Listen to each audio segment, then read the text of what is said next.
Hi welcome back to this another episode with me Ashi and इस video में हम बात करने वाले हैं, क्या बात करने वाले हैं? सीमेट 2025 के बारे में। फ्रीक्वेंटली आस्क्ड क्वेश्चन जो स्टूडेंट्स के दिमाग में कहीं ना कहीं होते हैं कि इसका क्या करना चाहिए, उसका क्या करना चाहिए, तो वो सारे क्वेश्चंस प्रिंसी के पास हैं. Princy will be asking, so Princy proceed with your question. तो मेरा फर्स्ट क्वेश्चन तो ये है कि अभी तक मतलब 3-4 साल में अगर हम देखें तो सीमेट अप्रैल मई मार्च मतलब लेट होता था, तो अभी ये जनवरी में वापस कंडक्ट हो रहा है 4-5 साल के बाद. तो क्या मतलब इसके एडवांटेजेस और डिसएडवांटेजेस होंगे, मतलब कुछ और भी कॉलेजेस ऐड ऑन होंगे जो सीमेट एक्सेप्ट करेंगे या कुछ कट ऑफ्स वगैरह में डिक्रीज इंक्रीज होगा? So I will be honest to you, if I talk about colleges add on या फिर नहीं ऐड ऑन, बहुत सारे कॉलेजेस हैं. जैसे इस साल IMT हैदराबाद पे भी मना कर दिया है कि सीमेट एक्सेप्ट नहीं कर रहे. तो ये तो सिंपल सी चीज़ है कि ये तो डिपेंड करता है कॉलेज टू कॉलेज. अब सीमेट इस साल जल्दी हुआ. यूजुअली क्या होता था कि एडमिशन प्रोसेस लंबा चलता था. बच्चे अप्रैल मई में वेट कर रहे हैं और कॉलेजेस को भी पता है कि हमें उतना एक्सटेंड करना पड़ेगा क्योंकि बच्चा सीमेट के थ्रू फिर भी अच्छे कॉलेजेस देख सकता था, भले NIBM है या NIE है, जो भी अच्छे कॉलेजेस हैं. तो यूजुअली क्या होता था, उससे एडमिशन प्रोसेस डिले हो जाता था क्योंकि आप कितना ही देखो जनवरी फरवरी में बच्चे के मन में ये होता था कि चलो जैसे कैट दे दिया तो बच्चे को चलो मैं जैड दे दूंगा, जैड दे दिया चलो मैं स्नैप दे दूंगा, स्नैप दे दिया तो मैं सीमेट एक बार और देख लेता हूँ. तो जब सारे एग्जाम्स हो जाते हैं तो बच्चे को भी पता है दैट मैं कहाँ स्टैंड आउट कर रहा हूँ, मेरे पास एग्जाम्स बचे नहीं हैं.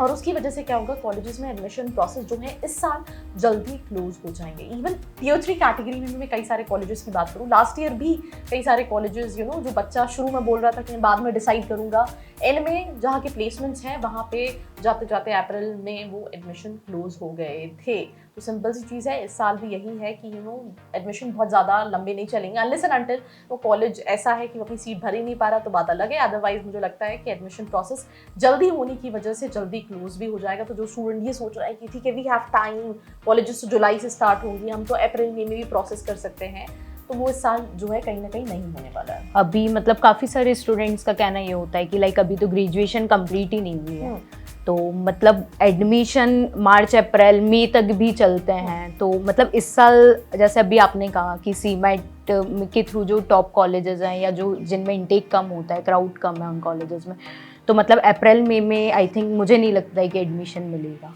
देखो आई विल बी ऑनेस्ट यू, अगर हम बात करें कि सीमेट जल्दी हो गया, बच्चों को ये लग रहा है कि मैं कॉलेजेस में मिलेगा नहीं मिलेगा, तो इस साल मुझे नहीं लगता कि बहुत ज़्यादा लंबा चलेगा. अगर कॉलेज अच्छा है, अच्छा नहीं है तो मुझे लगता है इवन जून जुलाई में भी मैं देख रही होती हूँ कॉलेजेस में एडमिशन हो रहे होते हैं, बच्चे वो कॉलेजेस का पूछ रहे होते हैं. सेकेंड चीज़ ये भी है कि कट ऑफ पे काफ़ी ज़्यादा फर्क पड़ने वाला है. जैसे मैं एग्जांपल देती हूँ, लास्ट ईयर 90+ परसेंटाइल पे NIBM की कॉल्स लास्ट ईयर 95 का कट ऑफ था. अब इस साल भी जो एग्जाम का लेवल है वो काफ़ी मॉडरेट काइंड ऑफ है, और हर साल हम हर एंट्रेंस एग्जाम में देख रहे हैं दैट कॉम्पिटिशन है. पर एक और चीज़ है जो मैं जब कॉलेज रिव्यू से मैं अभी रिसेंट एक NII की स्टूडेंट से बात कर रही थी, तो उसका ये कहना था कि मैंने देखा है 98 परसेंटाइल वाले बच्चे का नहीं हुआ और 93-94 परसेंटाइल वाले बच्चे का हो गया. यूजुअली MBA में क्या होता है, it's all about profile also, right? So if you are looking for any colleges CMAT के थ्रू जो अच्छे कॉलेजेस हैं, डेफिनेटली 90+ परसेंटाइल तो बेयर मिनिमम रिक्वायरमेंट है, पर कन्वर्ट करने के लिए it's more than your percentile, your academics, कैसे आप GD दे रहे हो, कैसे आप PI दे रहे हो, बहुत सारी चीज़ें जो है वो मैटर करती हैं. अभी जैसे आपने बताया कि सीमेट में अगर आप अच्छा कॉलेज चाह रहे हो तो 90 परसेंटाइल मतलब मिनिमम चाहिए पड़ेंगे.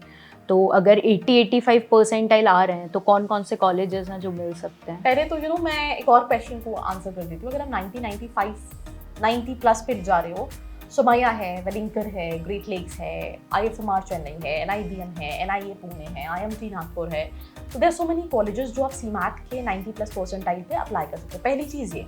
अगर आप 99.99 पे जाते हो तो JB IMS सेंचुरी है जो कि Tier 1 कैटेगरी का भी कॉलेज है जो आपको सीमेट के थ्रू मिल सकता है, पर वो कैप काउंसलिंग के थ्रू प्रोसेस होगा, और इस साल भी मुझे वो डिले लग रहा है क्योंकि एग्जाम डेट और एप्लीकेशन की डेडलाइन भी कहीं ना कहीं एक्सटेंड हो गई है.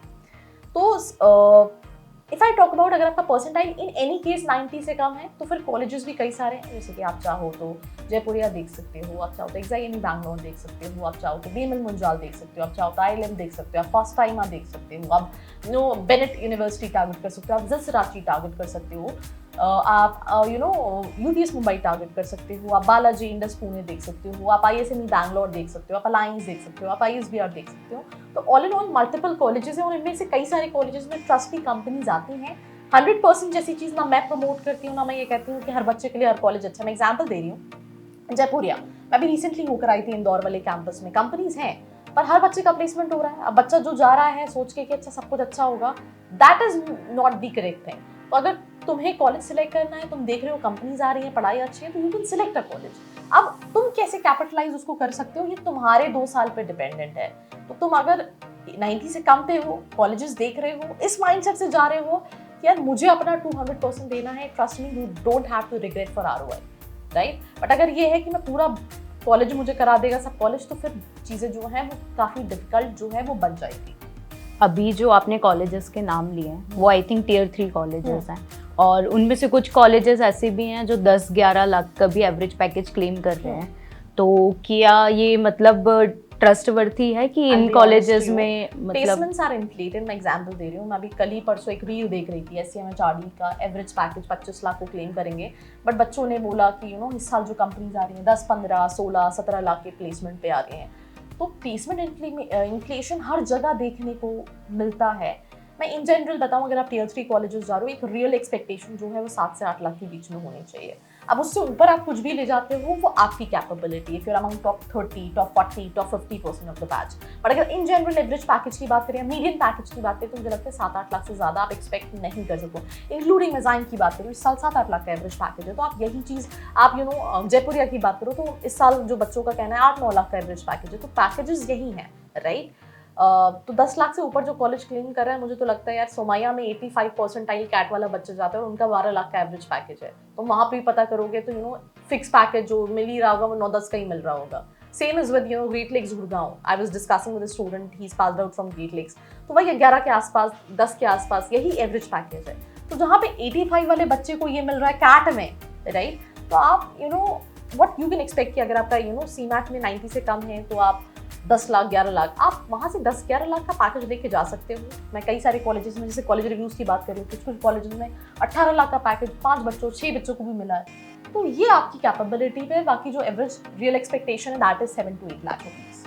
अभी काफ़ी सारे स्टूडेंट्स पूछते हैं कि वेलिंकर बैंगलोर 85 परसेंटाइल इन सीमैट है, तो मिल सकता है? पॉसिबिलिटीज हैं, डेफिनेटली पॉसिबिलिटीज। एक और क्वेश्चन बच्चों का ये रहता है कि क्या वेलिंकर के एप्लीकेशंस ओपन होते हैं? तो वेलिंकर का बैच साइज काफ़ी बड़ा है, उनका इवन मुंबई वाला का भी बैच साइज बड़ा है, तो वो काफ़ी बार रीओपन करते हैं। कुछ कॉलेजेस हैं जो एप्लीकेशन रीओपन नहीं करते, whether it's IFMR, whether it's NIBM, whether it's NIA, यहाँ पे कम चांसेस है, बाकी वेलिंकर के चांसेस रहते हैं टू रीओपन देयर एप्लीकेशंस। अभी मतलब काफ़ी सारे स्टूडेंट्स ये भी पूछते हैं कि सीमैट के थ्रू मतलब कौन कौन से कॉलेजेस हैं जो अप्लाई कर सकते हैं, और उनमें अप्लाई करना मतलब वर्थ इट रहेगा? आई विल बी ऑनेस्ट यू, मुझे लगता है अपना प्रोफाइल देखो, अपना बजट देखो, लोकेशन देखो, आप किसी कॉलेज से क्या एक्सपेक्ट कर रहे हो। ज़रूरी नहीं है कि जो प्रिंसी के लिए कॉलेज सही है वही कॉलेज मेरे लिए सही हो। आप देख सकते हो इस वीडियो में भी कि हम दोनों की पर्सनैलिटी, हम दोनों की थॉट प्रोसेस काफ़ी अलग है। तो सिंपल सी चीज़ है, हर बच्चे की profile to profile colleges vary करते हैं। कई सारे नाम मैंने इस वीडियो में भी आपको बताए हैं, वहाँ कंपनीज आ रही हैं। तो सिंपल सी चीज़ है, अपनी बजट, अपनी लोकेशन, अपनी स्पेशलाइजेशन के अकॉर्डिंगली आप कॉलेज शॉर्टलिस्ट करो। कहीं पे भी हेल्प लगती है, नीचे फॉर्म है, नंबर है, रीच आउट करके आप डिटेल्स ले सकते हो। ओके, आई थिंक मेरे जो सीमैट से रिलेटेड डाउट्स थे वो तो ख़त्म हो गए हैं। बाकी हाँ, अगर आपके कोई डाउट्स हैं तो आप वीडियो के नीचे कमेंट करके जो भी आंसर क्वेश्चंस हैं वो आप पूछ सकते हैं और मैम से आप कनेक्ट हो सकते हैं। तो सेकंड पार्ट में फिर हम मिलेंगे। अगर कोई क्वेश्चन सीमैट से रिलेटेड नीचे कमेंट सेक्शन में मिलते हैं, एंड वो भी आपको बहुत वेट नहीं करना पड़ेगा। तो सिंपल सी चीज़ है, अगर सीमैट से रिलेटेड कोई और क्वेश्चन आप चाहते हैं मैं उसको एड्रेस करूँ, let me know in the comment section below. I hope you like this video. For more such videos, keep watching our channel. And do not forget to like, share and subscribe.